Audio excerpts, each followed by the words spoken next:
Welcome to the Veteran Spouse Network podcast, brought to you in collaboration with Coming Home Well. I'm your host, Hannah O'Brien, both a veteran spouse and the program manager for the Veteran Spouse Network.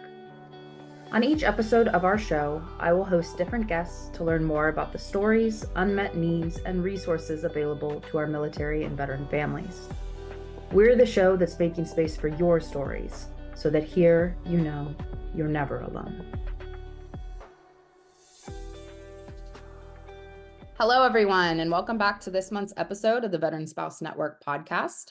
When spouses join our peer support groups, one of the things they most often report wanting support around is how to support a partner with post-traumatic stress disorder, or PTSD, as well as how to care for themselves in the process.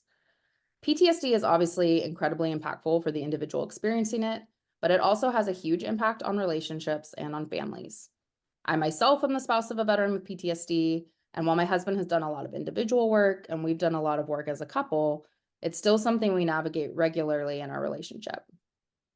Knowing how much this impacts our community, we wanted to have PTSD in the relationship be the focus of this month's podcast. And with that in mind, I'm very excited to have Lauren join us today. Lauren is a veteran spouse and one of our peer leaders here at the Veteran Spouse Network. Lauren, we're so happy to have you here with us, and I'd love to turn it over to you to just tell us a little bit more about yourself and your family. Hi, Hannah, and thank you so much for having me today. I'm really looking forward to discussing this topic with you and sharing some of my experiences with our listeners. For a little bit about me, I'm currently finishing up my master's in social work from George Mason University, but before that, I worked in archival digitization and historic preservation after graduating with my master's of historic preservation from the University of Maryland in 2010. I currently work in two very different roles. One is in mental and behavioral health therapy, and then I'm also a digital content manager for a business that's located out of Austin, Texas. I met my husband in 2016, and we were married in 2021.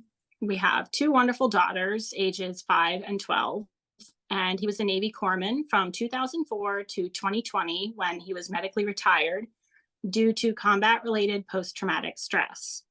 I provide caregiving and support to my husband, and part of my complete career change into the field of therapy was inspired by our life experiences related to his PTSD diagnosis.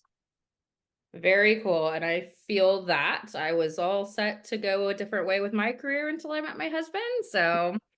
And I know that's a lot of people in this field. As you know, a lot of our leaders are, of course, peers, but very passionate and oftentimes working in the space professionally as well. So we're excited to have you as a leader. And that's just so cool that you went into the mental health space as well for that reason.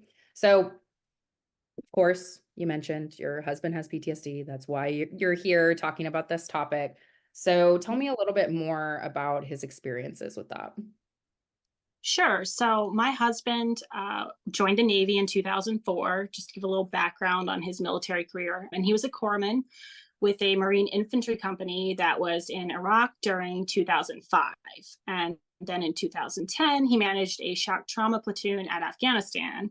And just very quickly, a shock trauma platoon is basically a unit that stabilizes trauma patients before they're either sent to surgery or other facilities that have more robust capabilities.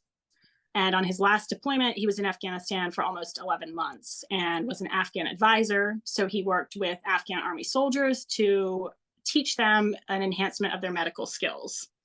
So as a result of that, he dealt with a lot of trauma and saw a lot of injuries during his deployments. So he was officially diagnosed with combat-related post-traumatic stress in January of 2019. As part of a suicide intervention, and he was placed on limited duty in March of 2019. And so we met for our background in 2016, and we became very close friends based upon the fact that at that time we were both in very unhealthy and unhappy relationships. And so we had a common bond in talking about those things. And as friends, he shared experiences and traumatic events that he had not disclosed to anyone else because he had met with resistance when he had tried in his previous relationship. And I noticed that he seemed to struggle with depressive thoughts, dislike of himself, and frustrations over his military experiences. One of his primary concerns when he was initially diagnosed was that he was not going to be able to do his job any longer. And he had been in active duty for so many years at this point that he struggled with not being able to potentially deploy or to not be found fit for duty. And at that time, he felt that if his diagnosis were actually true, that that meant that he was weak. Mhm. And I personally felt relief because it meant that he was going to get intervention and help and support that he needed. Yeah, and I've heard that story or that version of that story many times before. So we hear it a lot with our active duty service members. I also think it's super cool that your husband is a corpsman. My husband always speaks so highly of them. Always calls them doc. So Yeah. that's cool. I guess that's just what it is. How they Yeah. that's the term.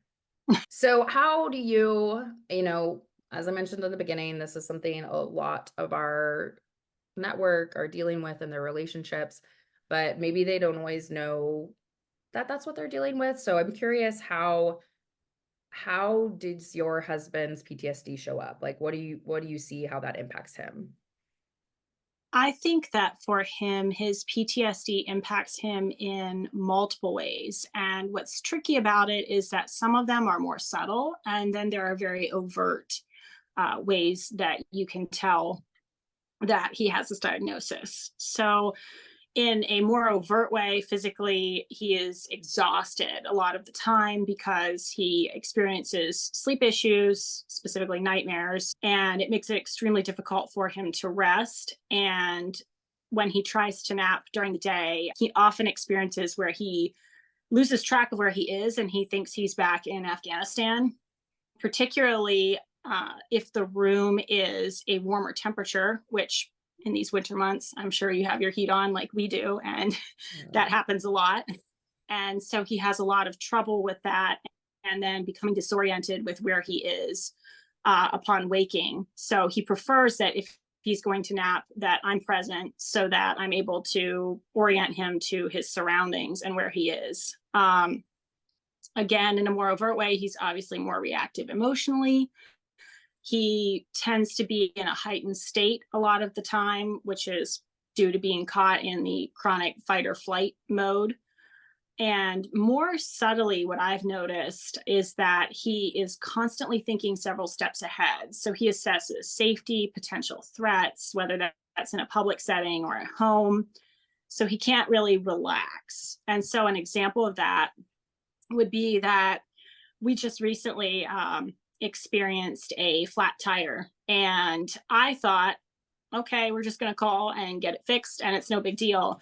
And he spent over an hour calculating out the perfect way to get that taken care of. He had to look at all the different potential avenues of, if we do this, what will this result in? If this doesn't happen, what's our plan B and a backup plan? And so I think that for him, sometimes that results in frustration because he feels the need to plan things out efficiently and well thought out and ensuring that he's taking care of any potential pitfalls or uh, threats, if you will, that may occur to his plan. And in addition, he also battles depression and suicidal thoughts. No, and I'm sure a lot of people listening are shaking their heads right now as well, sounding, familiar. I think, what's interesting or important, I guess I should say, if people don't know a ton about PTSD, is that it's so individualized, right? It's different for everybody else. So there could be some shaking of the heads, but there also could be totally different experiences that if you're listening at home, may be happening for you. But thanks for sharing that. And you mentioned, that he found out while he was still active duty and had those concerns about how is this going to impact my job? Again, we've heard that many times before, and sometimes that can lead to like not seeking treatment. And so I'm curious what his treatment seeking journey may have looked like or not looked like. So it's definitely shifted from active duty to entering into this new veteran civilian world. While he was on active duty, he was in treatment that was mandated by his Mm. command. Part of that was because of the suicidal intervention. As a result, he had to go to traditional psychotherapy, and he was also seeing a psychiatrist. but was not actively placed on medications at that point for anything. So from 2019 up until 2020, when he was medically retired, he participated in traditional psychotherapy. He also participated in art therapy and EMDR, or eye movement desensitization and reprocessing, which some listeners probably are familiar with. It's one of the suggested treatments for PTSD or trauma in general. And post his getting out in 2020, he came to a place where he started to feel the treatment had really run its course, so to speak, and that his focus was really shifting more into management of the symptoms as opposed to a reduction of his symptoms. And therapy, this may resonate with some people and their spouses, is that therapy was difficult for him in a lot of ways because it did focus on exploring the traumatic events, which did reopen wounds that had started to heal in some instances. And that created some re-traumatization for him and kind of created a little further issues. And so he really found the most success with the EMDR because that really let him focus on one particular event at a time. And so today, presently, he is not in traditional psychotherapy, but he does see a psychiatrist for medication management, for pharmaceutical treatment of the symptoms that he experiences, particularly with the depression, because he has been on medications for his sleep, and those were not, unfortunately, as successful. Yeah. Well, it sounds like he's had a journey of sort. He's tried a lot of different stuff. And so, and I'm sure that resonates with a lot of people too. And sometimes, that's what you need to do to figure out what works, or what doesn't. Yeah. Exposure therapy, not for everyone, right? And then for some people it's the ticket and it really works and it does it. So it's good to hear that he tried some things and found what's working, and medication's a whole other thing. I know my husband currently does not. He did that a lot of medication management when he first got out. And, if you don't have a good, provider who's really with you on that, that can be really challenging. I know they changed his meds like 3 times in 1 month. And it was so disruptive to his life. He had to end up dropping out of college. Like, he just like wasn't. So good Yes, care is important, whatever that care is. absolutely. And that I know is another huge thing for a lot of the spouses, family members, caregivers in our community. A lot of them are coming specifically wanting support around, PTSD, but part of that, and then even bigger than that, probably the second most or biggest support need we hear is, how do I help support my partner to getting to treatment, or they're resistant, what have you. So I'm curious in whatever that looks like for you, how that piece of it has been for you, supporting him in treatment or whatever supports he finds helpful. So I think initially when it was mandated, obviously there wasn't much support needed because he had to go. You don't really have a choice at that point, as I'm sure many listeners are aware of. When your command tells you to do something, you do it. But post-service, I found that one of the keys really for me was to just provide encouragement whenever possible.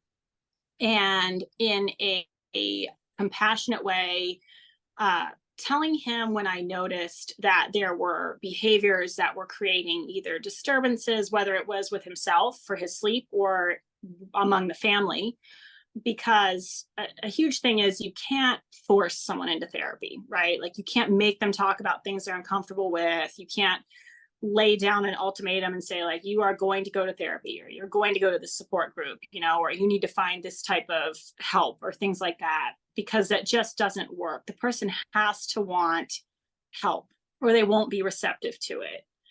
So I found that providing compassion was a huge key in that. So I encouraged him when he felt comfortable to discuss what some of his barriers to wanting to get treatment were. And that's where we ended up opening up the conversation about Well, for him, that he felt like he really had reduced the symptoms as much as they were going to be reduced. And it was more about, how do I manage this at this point? Because he had reached a point where he was no longer drinking, which was incredibly helpful for treatment and for his healing process. And so for him, it was reminding him that he really owns this diagnosis and that it's his story to tell. And that when he is ready to open up and tell that story, that I'm always there to support that.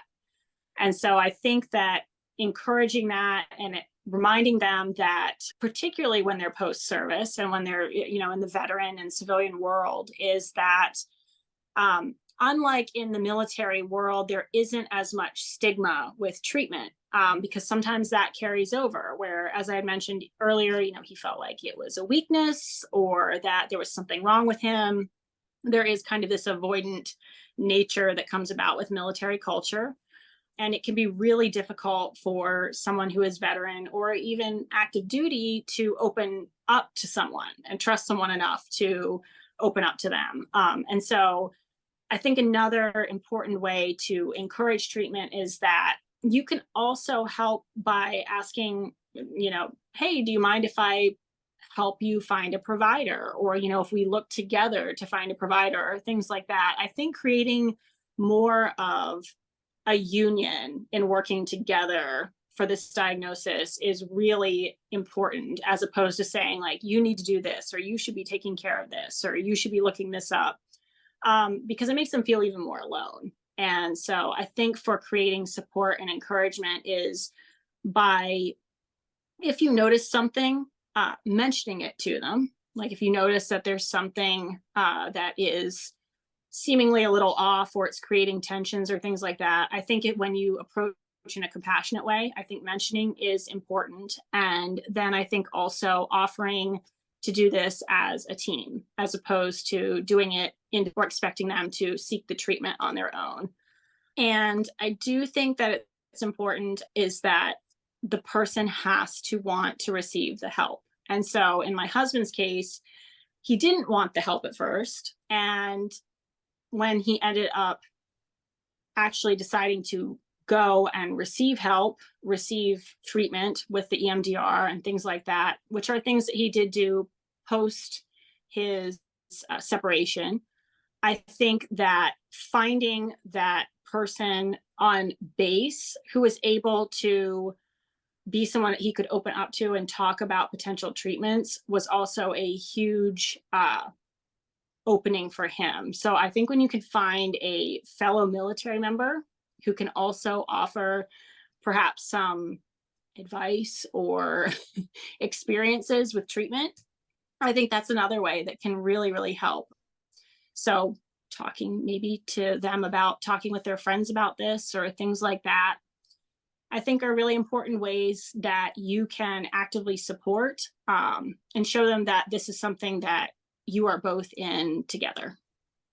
Yeah, I mean, I love that coming at it as a team. And I also picked up on something you said that I loved, was that this is his story, owning his Mhm. story, his experience, and Mhm. what does he want to do with that, and what does he want to do about it? And that really, everything you said is really the best way to approach supporting your partner. But it doesn't mean it's easy to do when Right. you're there, right, as the spouse or the partner sitting there like, okay, yeah, but like, I know you need help now, and we're Mhm. struggling now. So I'm curious to hear from you. We've talked about him a lot. How does this situation, how does being with someone who does have this, Mhm. whatever it is, challenge that isn't going anywhere, how does that impact you as their partner? Yeah, so it does sound really easy, I know, to say that. And one of the ways it does impact me actually is it makes me more cautious about how I initiate conversations with him, because he does have a quick to anger reactivity. And he has, in addition to that, then a tendency to emotionally shut down Mm. once he's been angered, which can make it incredibly frustrating to try and hold conversations about important things. There are times that I need or want to have a conversation, and it just can't happen at that moment, whether that's because he's shut down or because he's frustrated in that moment. Or maybe I'm frustrated, to be honest, and that's not a great time to have a conversation either. And it leaves me feeling very alone as a spouse. It feels very isolating because you're trying to figure out how to navigate that space. And the person that you want to communicate with or you're trying to is unavailable for that communication. And so there's a barrier that sometimes comes up that creates further isolation. And this may, again, resonate with some listeners is uh, you want to find help or support, right, for this, for you as the spouse in how do I deal with this? How do I communicate with this person? How do I navigate this life, with somebody who does have PTSD? But there's also the sense of wanting to protect your spouse and your family's privacy. And that can become really difficult because it's like you don't want to make it sound like this person is a monster because they're not. They do have a mental health diagnosis, but they're not a monster. It's just a part of who they are. And it makes it hard to find other people who share those similar experiences. So it can be frustrating and isolating, and it can feel like that your communication is just completely breaking down. And I personally also experience a lot of guilt, particularly if I say something that upsets him, because I don't want to create this shame or anger spiral that can happen. And something that I don't talk much about, but I'll share, now is that I'm afraid a lot, not of him, but of losing him because I worry about his suicidal thoughts, about me saying something that gets taken out of context or interpreted incorrectly. And it sends him into this spiral of this total self loathing. And so I end up in a lot of ways becoming uh moving into that mode of hypervigilance that he's in, where I'm also in that, where I'm constantly thinking about what I'm saying or how I'm saying it in my tone, or even what my nonverbals cues are saying to him, because I worry that he's going to take it a certain way and it's either going to create anger or self hate or frustration. And so it also can be incredibly stressful because of all of that. It's a difficult space to navigate, and figuring out how to approach your spouse. I will just say, to touch on what I was saying earlier, is maybe not what everybody wants to hear, but it is a highly personal thing because you know your spouse best. And so you will know a safer way to approach them that isn't going to be upsetting or frustrating for either of you. Yeah. Well, thank you for being so open and vulnerable about that, because I think, again, that it's probably something a lot of people are, is hitting them, of having some of those same fears. And, so much of what you just shared is like resonating with me as well. I know, yeah, if he's, elevated or triggered, whatever the word is you use for, your family, Mhm. like I always say, like, that guy's emotions are the biggest, the most important. So I don't get to have emotions then. And that can, if you're not doing whatever it is you need to do for yourself, um, that can lead to resentment, anger, whatever, it can lead to some bad stuff. And it is unique what we're going through. And I know, because you're here, you're a leader here, of that's why we create these communities, is so that you're not trying to share or worrying about sharing with people Mhm. who are going to be like, yeah, why are you dealing with, like, Mhm. why wouldn't you just leave? Like, this sounds Mhm. terrible, or all the terrible words of judgment of like, he sounds crazy or whatever Yes. it may be. And you're just like, cool, like, I'm not getting the support that I need. Like, I'm actually feeling judged. And, Mhm. I am protective of my spouse because I do know what's going on. And it's Mhm. not what you're talking, it's not what you're bringing to this. So thanks. Great. I feel super good, super supported. So yeah, that's why I know, that's why we have these communities. That's why we have podcasts like this, so that people listening can, know, oh gosh, yeah, I've had those same feelings, but Mm. there are people out there also living this life who can relate to what I'm going through and be that listening ear or provide the, share the wisdom you're sharing today. There's a lot of us out there in this life. And I appreciate you also saying that how individualized it is, right? Every person is different, every relationship is different. So really exploring whatever it is you need to explore for yourself with your partner. I Mhm. know you've talked a lot about a lot of this is like you, but it is coming into the relationship. So are there any other ways that you really see that this has impacted your intimate partner relationship with your husband? There absolutely are. One of the main ways is that it obviously makes me much more aware of his emotions, his emotional state when I'm talking to him or when I'm trying to approach him about something. There are elements that are a struggle even now after the amount of time we've known each other, which is for me thinking about things that might be triggering to him, trying to handle the quick to anger response, trying to maintain open communication in spite of all of that, because as we all know, that's an important element of a healthy marriage is open communication. And it's created a lot of external stressors that we've had to learn how to work through with improving our communication and our understanding of each other. And there are still times that I feel like I'm walking on eggshells because I don't want to say something that's wrong, that's going to make him more upset, or something that's going to lead into this negative conversation space. I am a very blunt person. And so I still sometimes struggle with finding the right time to initiate conversations or the right tone. Sometimes I say things and I don't know how they sound. And then he'll say, "Well, I heard this." And I'm like, "Oh, no, no, that's not what I meant at all." It's like, how did that turn into that? And sometimes it's just my tone where I'm not aware of how I've said something. One huge thing that I've learned in our relationship is nighttime is not the right time. It is not the time to bring up anything, trying to have any heavy conversations, talking about combat, deployments, PTSD, anything, because all that does is put his brain into thinking about that then as he's trying to get to sleep and all of that. And Gonna that happen. that is not a good thing. And so I've also learned in our relationship a huge thing that I have basically self-taught myself with this is to ask before I ask him any questions. Mhm. Sounds kind of silly, but I always say, "Hey, I have a question about a time that you were in Afghanistan. Is it okay if I ask you that now?"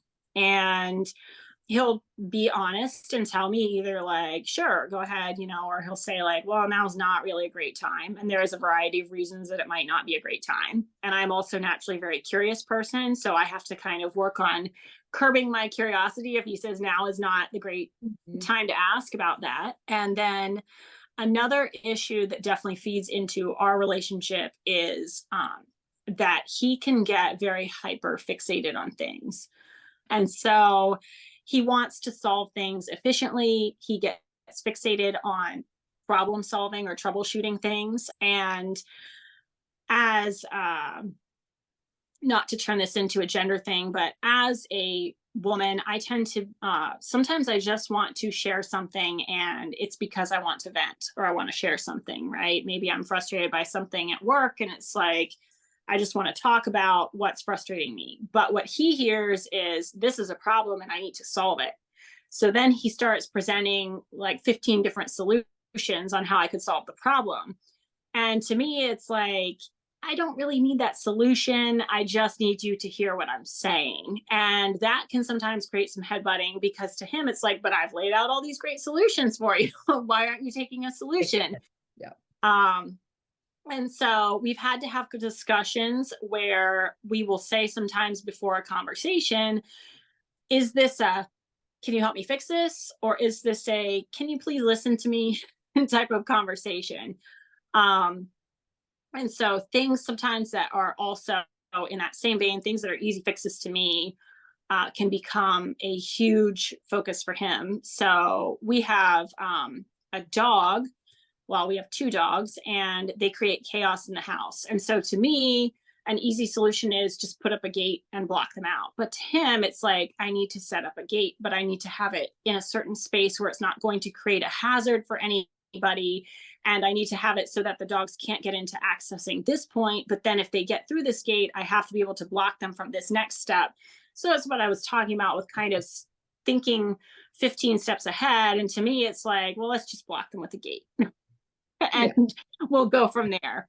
And so it's something that I've learned to let him do to an extent, because it is almost a comfort mechanism. But when I see it turning into an obsession, and particularly with him, the things that become an obsession are things where it relates to my comfort. So it's like, I want to find the perfect spot for this chair for you, so it's the most comfortable, or you have this prime viewing of this certain thing, or I want to make sure that the bed is arranged in just this right way so there isn't a draft blowing down you, which is very sweet and kind, but it also becomes, again, then kind of a fixation point. And so I've learned that I need to ask him, what are the different things that are worrying you right now? What are the different things that you're thinking about? And then sometimes I will offer what to me might be an easy solution to the problem, and not necessarily say, hey, this is the easier way to do it, but to say to him, yeah, exactly. Say, have you considered maybe doing this? And then another aspect of this with our relationship is he does have a tendency to want to control things, because the PTSD can make him feel very out of control. He wants to try and control things that are around him. And that can be people, but it also can be the dogs. It can be the way a space looks in terms of things. And so when a situation to him feels out of control, it really builds his frustration and stress over it. And so for us to really try and work with that and to keep our relationship healthy and work with these different things that can kind of sneak in at different times, we try to have really honest conversations and do daily check-ins where he knows, usually in the morning, that I'll say, like, how are you feeling? How's your mental health today? Like, is there anything you want me to know? Is there anything that is bothering you today? And to talk about what you were saying, creating a judgment-free space is huge for that. That's what I've tried to do for him, is create a completely judgment-free space where he can share anything that he feels the need to. If he's saying, I'm feeling depressed today, that he knows that I'm not going to panic and run and, call the doctor or things like that. And I understand that, again, it probably sounds easy to say like, oh, we'll just create a judgment-free space and everything will be great, right? I know that not every person has the capacity to hold space for the types of things that their partners might want to talk about or things like that. And that is where therapy, or if they have a trusted friend or things like that, can be helpful. Because in our relationship, like, something that I've had to do also is acknowledge where my limitations are and my boundaries are, because I can't hold space for everyone on everything all the time. And I've talked to him about that in a way that he knows it doesn't have to do with any judgment, and that I'm still acknowledging how he's feeling. And I do want to touch on just quickly, because I know I've talked a lot about the way it impacts our relationship, but in a positive way, because we do talk a lot about the negative aspects of PTSD, but from a positive stance, it really has built better communication and connection between the two of us. So I've learned how to read him a lot better and understand him. Our relationship was originally really defined by kind of putting a wall up and pretending things were okay, or kind of guarding thoughts and feelings. And we have really become very open in our communication. We share everything with each other and talk about everything from feelings and thoughts we have to difficulties, in our day and things like that. And it's something that we have to work on daily to maintain open communication and to make sure that I am monitoring how he is feeling and how I'm approaching him. And we both had brought really unhealthy communication patterns into our marriage together from our previous relationships. And so it took a lot of work to get to the point where we are, where we've recreated these healthy patterns and learned how each of us has our own communication style and how to work together to build a stronger, better foundation. Mm. I really appreciate you bringing up the positives because that resonated with me. I think when we're in it, when we're really in it, and all of this stuff that you're saying sounds really hard and really far away, or, for some people, it may even sound impossible. Know that, like, Lauren, I feel like, but from what we talked about, like, you've been there, I've been there, like, we've been there where those things felt like not even, not maybe not possible, but not even like that there's something that you could even think about, like, as something Mhm. to even try or do, or, that might help. And I totally agree that the positive of this, while it was nasty in the middle, is that it forced learning how to do the hard work. That really, if we're being honest, that is required in any healthy relationship, Mhm. whether a mental health diagnosis or, military veteran life is at play or not, right? It Mhm. forces those conversations, and it's kind of like, uh, are you gonna swim or sink? Like, can you figure this out? Can you do this? Because we need to figure it out now,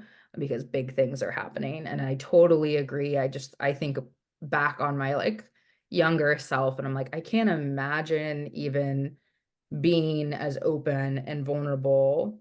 I can't imagine that I'd ever be so comfortable being open and Mhm. vulnerable with a partner, or that some of the things that we talk about so easily, Mhm. 10 years ago, Hannah would have been like, what? Like, no, you do not talk about like that with your partner, or that sounds so scary, and it doesn't mean that it isn't, but you work at it, and y'all have clearly worked at it. And so for those listening who are saying, yeah, wow, that sounds super great that you guys are in a great place, right? They worked at it. We worked at it. It takes the hard work, and that part is hard. Mhm. It really is. Yes. It's like I said, I don't want to paint that everything is rosy and perfect. It's not. It is hard work every day. In fact, we were just talking about that in the car this morning Yeah. about how you have to work Mhm. at having a healthy relationship. You do every day, any relationship. And this one, it just forces it in faster ways, different ways, more intimate ways, whatever, it just forces, but it brings about that positive, like that emotional intimacy, that connection, those really healthy communication strategies that you're talking about, that help it be a lot easier. Like, Mhm. I hope is what people are hearing. Like, when you get to those points where you figured out those strategies in your Mhm. relationship and where you need to come together, and that you're both willing to come together in that way, it gets a lot easier. It doesn't mean it's Mhm. easy every day, but it gets a lot easier. And I wish I had like a magic book I could open and give everybody the strategies that will work for them.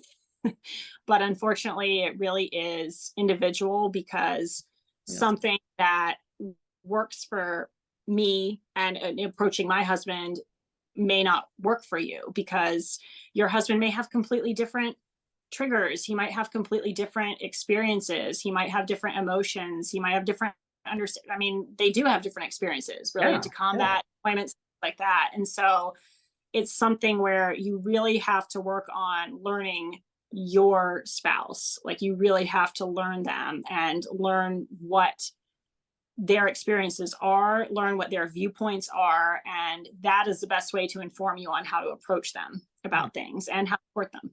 Yeah. And have them learn you, and learn Mhm. yourself. If you don't feel like you've done that work, doing that work is critical, again, in any relationship, but especially when these things are at play. I kind of took it somewhere else, but I was like, man, like, Lauren's got it so together, like, but I know that you guys worked at that. So I want Mhm. to make sure you guys all know that takes work.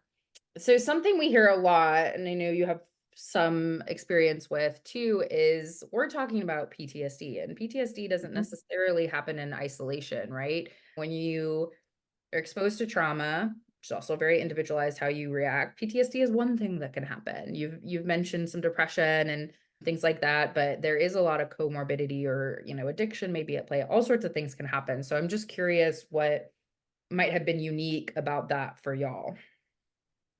Yeah, I think when it comes to comorbidity, absolutely. My husband has anxiety, obsessive compulsive disorder, depression, as we talked about, the suicidal ideations, moral injury related kind of issues tied into the PTSD. And there's a lot when you consider all that to balance there and try to understand. And I think that for me, part of working with him is understanding and knowing that there are other disorders present and that these things don't exist just in a vacuum helps me in better understanding him, because that's part of what makes symptoms unique for each person, is that one person might have PTSD and they might have depression alongside that. Someone else might just have post-traumatic stress disorder. Someone else might have anxiety and post-traumatic stress disorder. So it's a whole mishmash of things that can come about as a result of combat related stress, deployment related stress,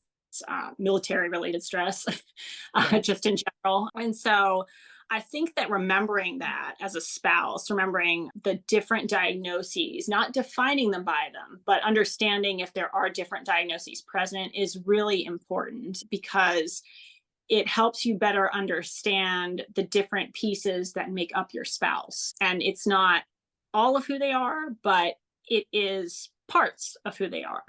Mhm. Yeah, yeah, and it makes everything, unfortunately, a little bit more complicated to suss out, piece out what's what and what needs what to Mhm. improve it. It definitely can, complicate treatment, and so it is important to explore all that stuff, educate yourself, I think that's another big piece of what we're talking about is Yeah.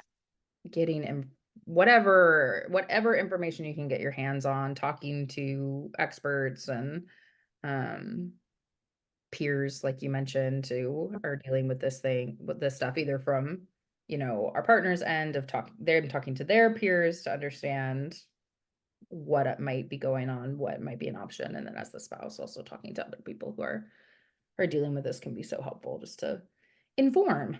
Hmm.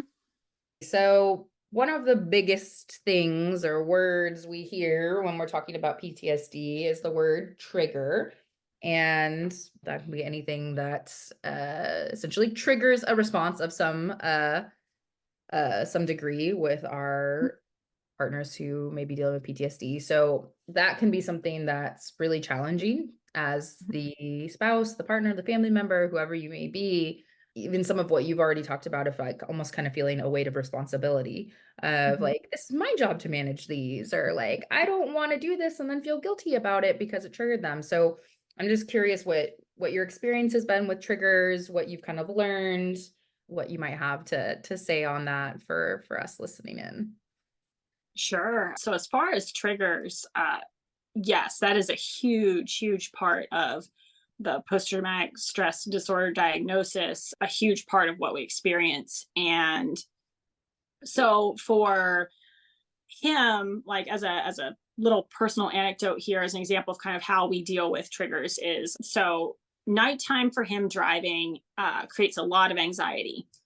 And I don't mind it personally. Like, I don't mind driving at night, but he has uh, personal, stories that tie into why he does not like driving at night. And so typically, to manage that, which can be triggering for him, a lot of the time what I do is, when I plan things that we're going to do as a family, I will try to plan things during the daytime so that we're not driving at night, because sometimes he can even be uncomfortable even when I'm driving at night, just because it puts him kind of on a high alert.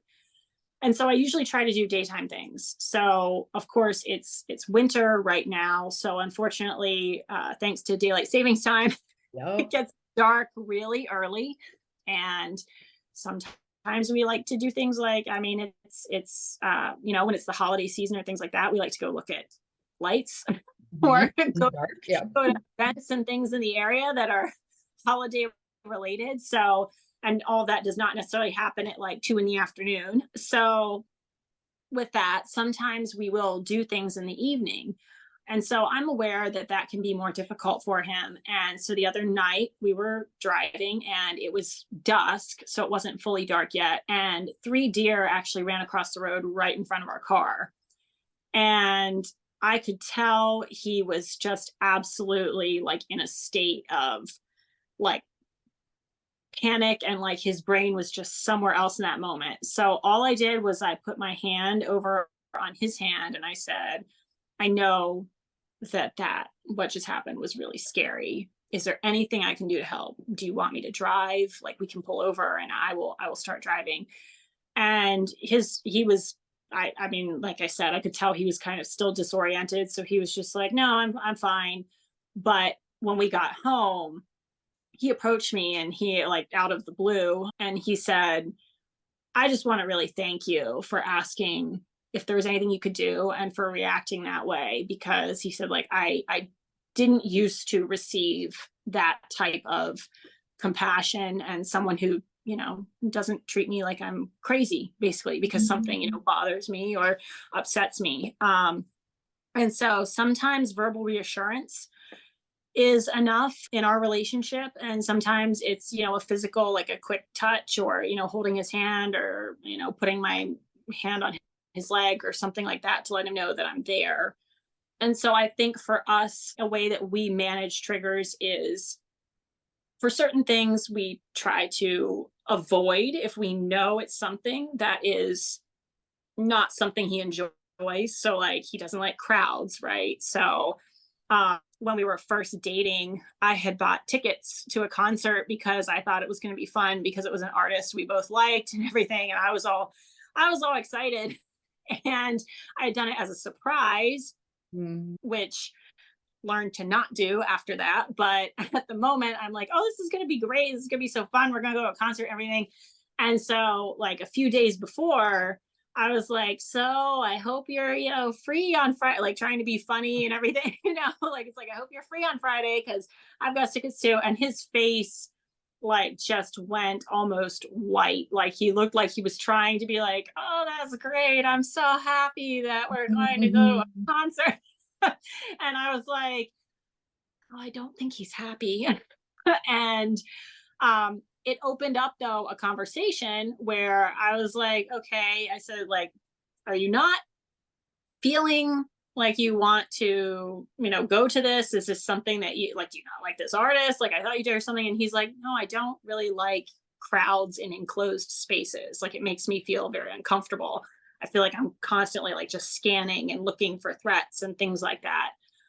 And so I learned based on that. And so I don't ever suggest things that I know are uncomfortable for him. And I understand also it's easy again to be like, oh, well, your spouse doesn't like crowds, like just don't go to anything crowded. And it's like, well, okay, but I also don't want to live my life like a shut in, right? And I understand that. And it can be very frustrating as a spouse to feel like, well, I want to go do stuff, or I want to go places and do things. And so I think that finding things that you can do together where perhaps you don't push them outside their comfort zone, but you take them to the edge of it can be helpful. So if they don't like enclosed indoor spaces, maybe you suggest, going to a park or something like that where there are people, but it's still outdoors, and you start building comfort there. And particularly with triggers, I think that if you can build a relationship with your spouse, you can be that support for them in that moment if they start feeling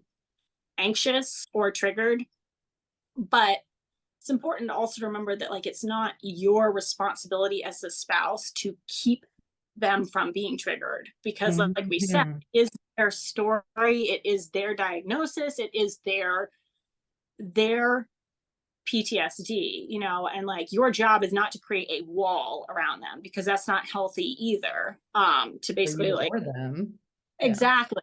And so you can't always avoid a trigger, and your job is not to actively, like, you don't have to turn into like hypervigilant mode and suddenly be like scanning everything to be like, all right, is this going to upset them? Is this going to? There are common sense things, I think, like that if you know that your spouse is upset when they hear fireworks, if it puts them on alert, like don't say, hey, let's go to the 4th of July show down the street. And then if they're like, well, that kind of makes me uncomfortable, then, don't be like, oh man, like I Yeah. want to go. You're no You fun. never get to do anything. And I think it can also be hard, I know, sometimes to open up conversations about triggers because even that word for some people can be seen as like a weakness or something negative. But I've found that when you're around your spouse, like the best advice I can give is you get to know them the best. And so if you see like they start looking tense or they start to get, stressed out, or you're seeing something change in their demeanor based upon like a location or something that they've heard or seen or something like that, again, approaching with compassion and just saying like, are you okay, or is everything okay right now? Like sometimes that's enough to get somebody to open up. And if they aren't willing to open up yet, then some of that, like I said, is their responsibility. And like you shouldn't feel guilt or shame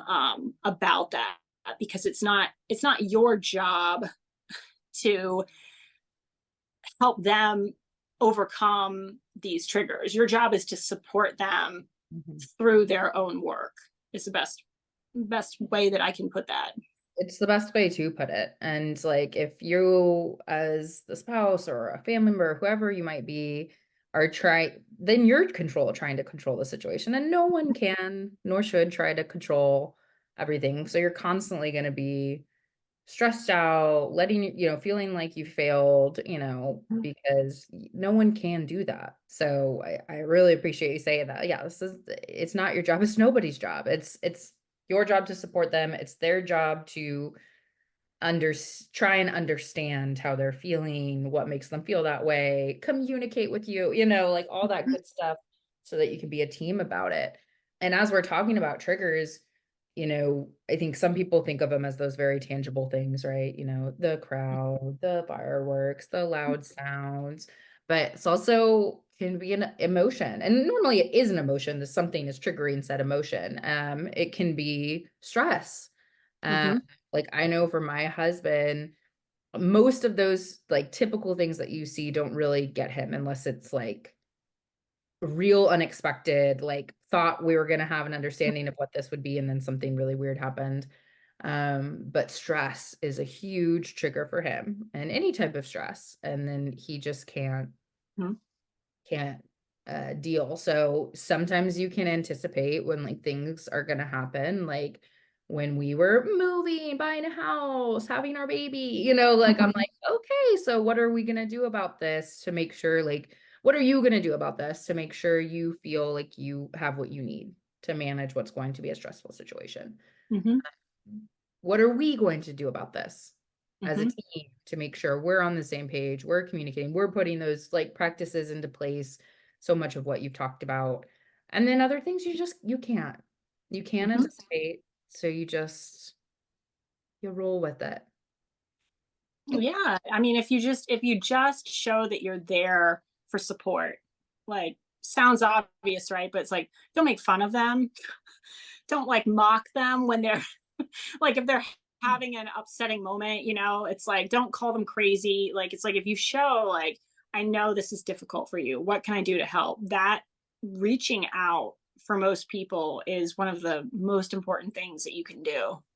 It is. And I know, yeah, we've talked about the don'ts and how both of our spouses have had, Mhm. bad experiences and interactions with.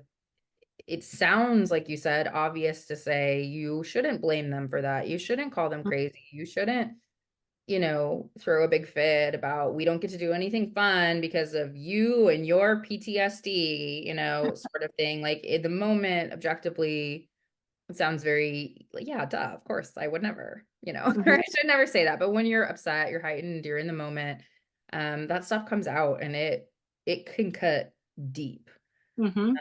and create some deep lasting scars that everyone is going to think this way about me. So I can't really trust anyone to be supportive, to understand me, to care at all. Like my husband truly like believed that no one cared about his military experience. And I shouldn't say truly believed, like he had reasons to believe that.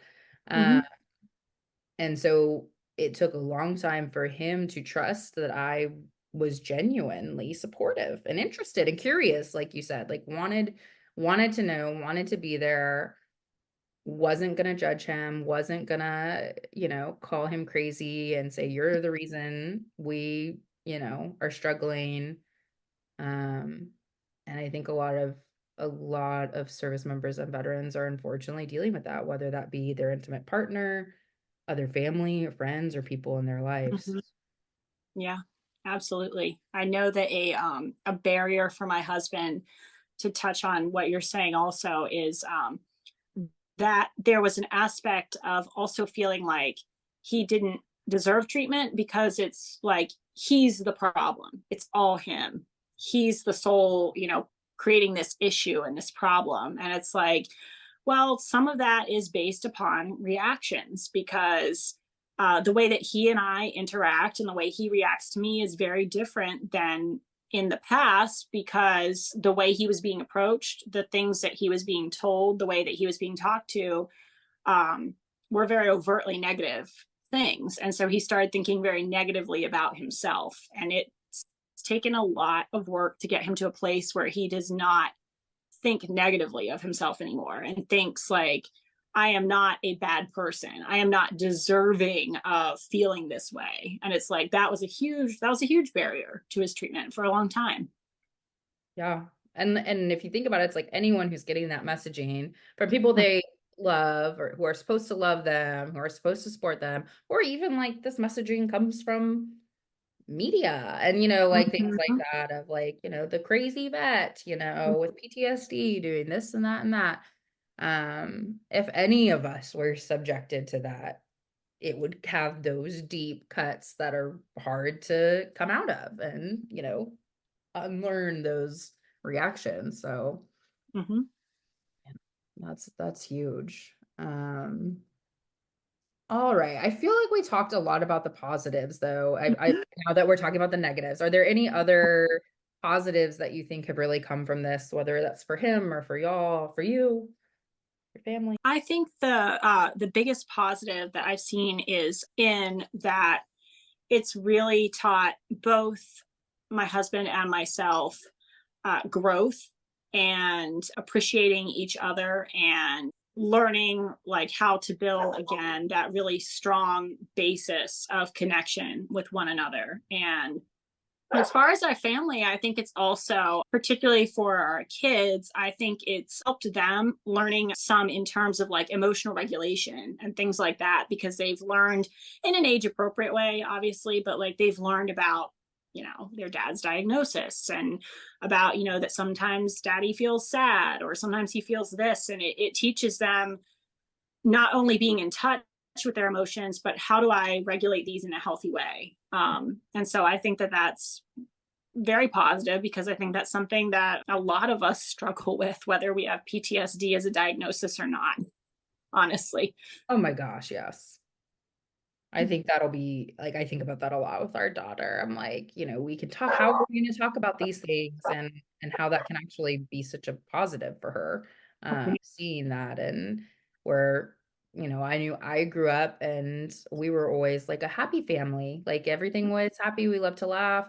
And I love my family, I'm very close to them, but we didn't always deal with the difficult stuff, like they didn't necessarily know how to talk about that stuff. And so I grew up like not really knowing how to deal with like difficult emotions and had issues. And my brother had issues related to that. So being able to be forthcoming, with Mhm. your children about, yeah, not every day is perfect. And we Mhm. have big emotions. And this is Mhm. how we deal with it as an individual. This is how we deal with it as a family. That can be such a strength, such a positive that maybe other families aren't, I say forced, but whatever, aren't having to have those conversations and therefore missing out, honestly. Right. I think we've talked some about we've talked a lot about strategies for your relationship, what you guys do as a Mhm. couple, now some of what you've done as a family. I'm really interested to hear about things that you've put into place for yourself, as we've talked about some of these things that impact you as the individual, and like what are things that, you're in fully in control of with yourself that you've done that you found really helps you as you are managing this life with your family. Sure. I think for me, the two biggest things that I've put into place are implementing self care and then space for self reflection. And so, self care, I know, is like a super hot, like, buzzword topic. Like, you hear about it everywhere, particularly in the wellness and mental health industry. And it can feel like something that you don't really have time for, especially if you are a caregiver or you're dealing with, helping out, taking care of things for your spouse when they do have PTSD or another type of diagnosis like TBI or something along those lines. Or it can feel like a financial burden for some Mhm. people because we think of self care and it's like, oh, I need to go have my spa day, or I'm going to go, and go shopping and do this, or go on this, 5-day retreat to Tulum or something. And it's like, that all sounds great, but self care, and this is actually something, give a little plug to the VSN for this. This is actually something I learned in my veteran spouse resiliency group that I thought was amazing. So if anybody's thinking of doing it, I highly recommend it. But it was what is self care. And it was really re examining what self care means. And it actually can be found in some of these quiet moments or found in taking literal care of yourself. So, something as simple as getting up each day and drinking a glass of water to ensure you're hydrated. Brushing your teeth is literally taking care of yourself. It can be taking 15 minutes at night quietly to like read to and take some time to read a book.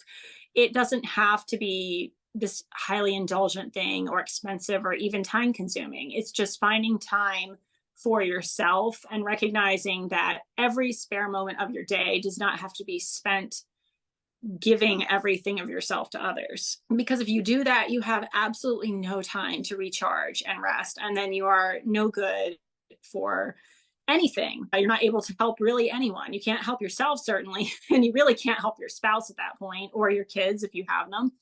And then for self reflection, I found that that's really important for me because it's given me space and time to think about how I react, like we were talking about, how I approach things, because it is incredibly easy, particularly with PTSD, to look at it and say, man, this is your problem and this is all on you. And like, you fix this. Like, this is awful. I don't want to deal with this.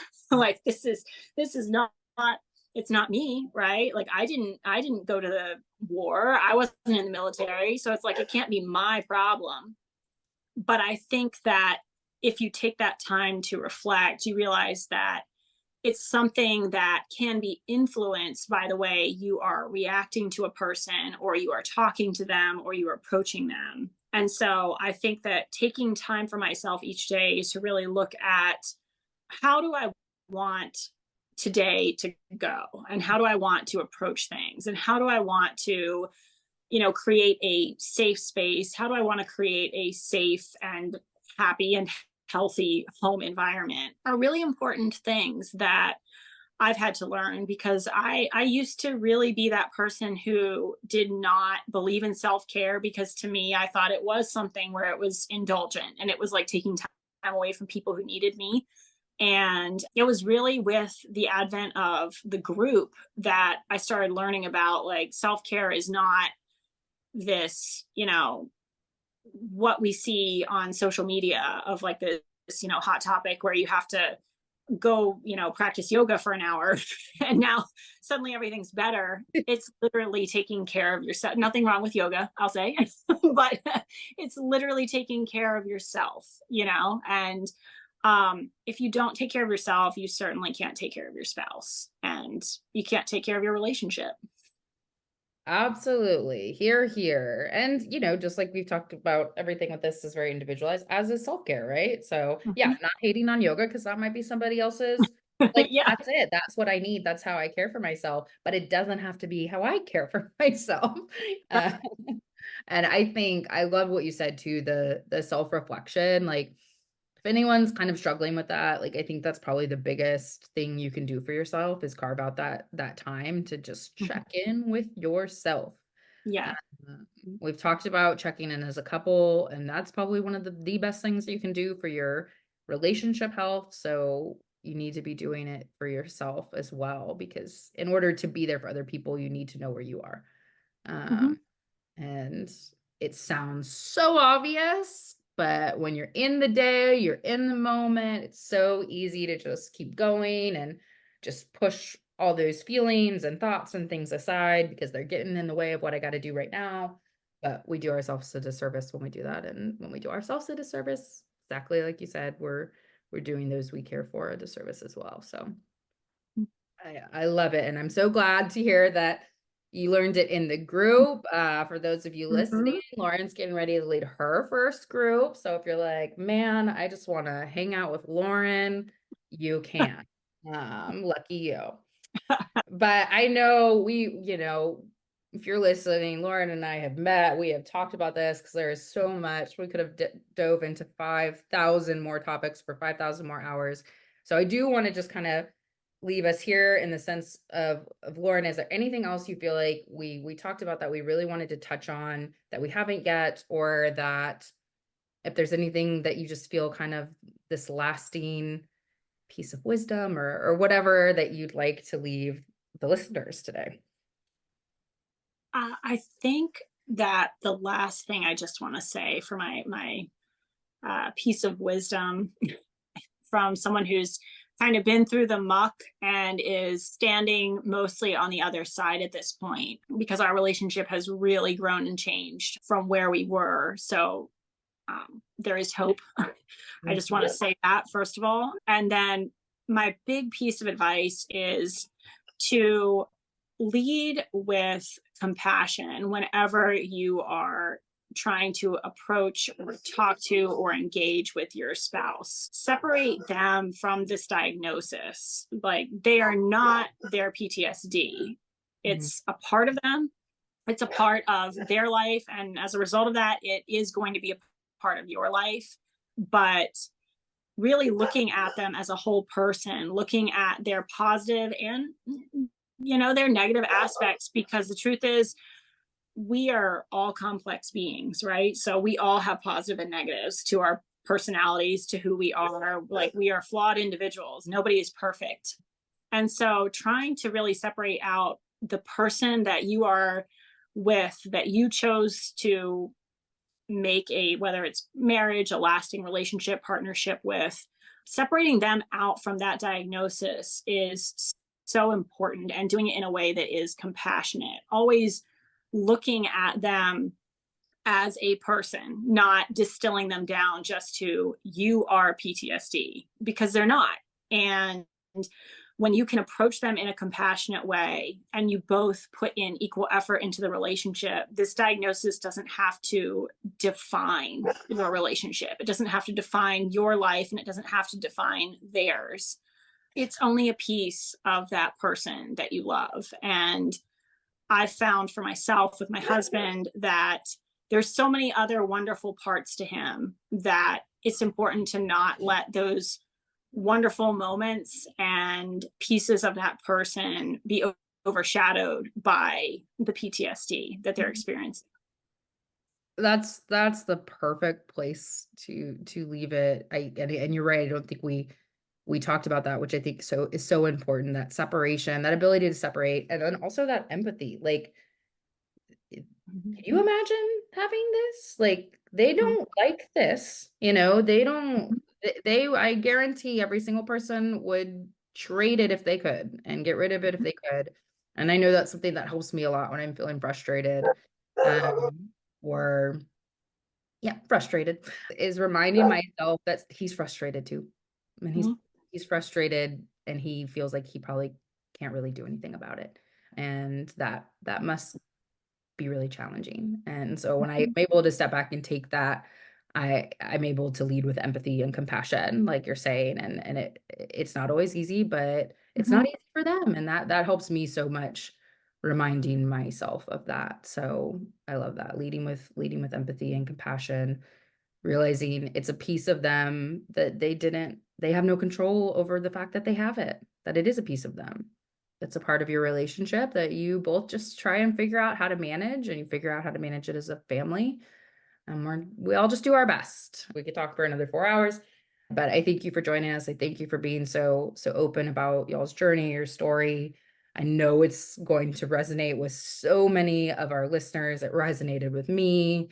And for those of y'all listening, if you're listening to this like on the release date or near the release date, January is our PTSD and relationships month at the VSN. And so we have an educational seminar we're doing on this topic. We have a peer support session we're doing at this topic, both towards the end of the month. So definitely come check us out. Lauren mentioned our Veteran Spouse Resiliency Group program. We're starting a bunch of those up in January and February. We get into this stuff because, like I said, this is really one of the biggest things we hear from our participants that they're struggling with, that they're wanting support around. And so know that that's a huge part of what we're talking about in almost any group that you may interact with us around. So definitely come check us out. VeteransSpouseNetwork.org. You guys know it. We thank you, Lauren. Thank you, everyone, for listening. And I know it's January, so Happy New Year. And I hope you all got something from listening to Lauren today. I know I sure did. So thank you guys, and we'll see you next month. Thank you. Thanks again for joining us on the Veteran Spouse Network podcast, brought to you in collaboration with Coming Home Well. We thank you for listening today and hope today's session left you feeling a little more connected or gave you some insight into the experiences of our military and veteran families. Don't forget to check us out at veteranspousenetwork.org to learn more about how our military and veteran families can receive the support they deserve.